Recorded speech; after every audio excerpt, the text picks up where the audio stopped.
Mayor, one more thing on this whole commercial property situation before we move on to other topics. Here's a quote from Greg Vassell, the head of the Greater Boston Real Estate Board, the lobbying organization for these property owners. Quote, "If you drive the cost of doing business in Boston to a point where it's unpalatable, people can go elsewhere and spend their money elsewhere," end quote. Agree, disagree? What are your thoughts on that? I completely agree that we need to be doing everything possible to support more economic activity, to streamline permitting and create ways for our businesses to have more predictability in the operational environment. That's what we've been doing with our new planning department and so many of the regulations that we've been trying to modernize and streamline. The key piece here, though, is that what I hear when I visit with large employers and businesses all across the city and region, they say our number one challenge is the housing crisis. Our employees are not staying at our companies or can't even afford to come join us because they can't find anywhere to live. And so it is in everyone's most fundamental interest to make sure that residents aren't being pushed out. And that's why protecting and not making that affordability crisis worse is the most important thing. Well, when they complain about the cost of doing business getting out of control, do you think that's a valid complaint or not?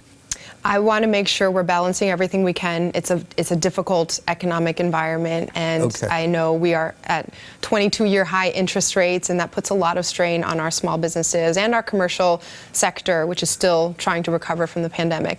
But at its base, housing prices drive a lot of those challenges as well. And so we need to make sure that we are doing everything we can. And if used right, this tool is not going to make the sky fall for anyone. In 2004, it was deployed successfully. It is a cushion to avoid a shock and not a shifting of a major burden from one sector to another. Well, not to be flip on a serious subject, but if these property owners down in the financial district hang around long enough, they may have waterfront property.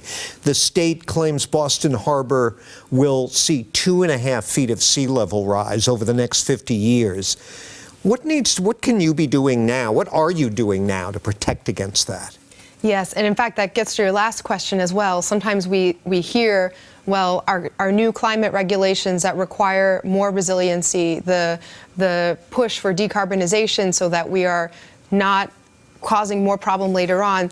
That does take resources now, but what we need to do now will save us a lot of costs later on. We're working very closely with all the large building owners for a set of measurements and reporting that will tell us exactly the progress we need to make. We're also working with our federal partners. The delegation has delivered millions of dollars in resources to Boston for more green infrastructure to absorb water, whether through trees or parkland, redevelopment of some of the major parcels like Moakley Park that are flood paths into the city and residences. We're working closely with the state in a commission that's been created around Morrissey Boulevard, which is, again, another area that we need significant attention. And then in East Boston and kind of the downtown harbor area, there are a lot of plans being put in place around coastal resilience. You know, you mentioned South Boston. Some community leaders there, after the St. Patrick's Day parade, said they've had it with drunken behavior, vandalism,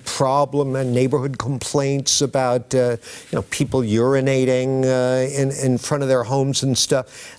Councilor Ed Flynn said if this keeps up, the St. Patrick's Day parade might have to be moved out of South Boston.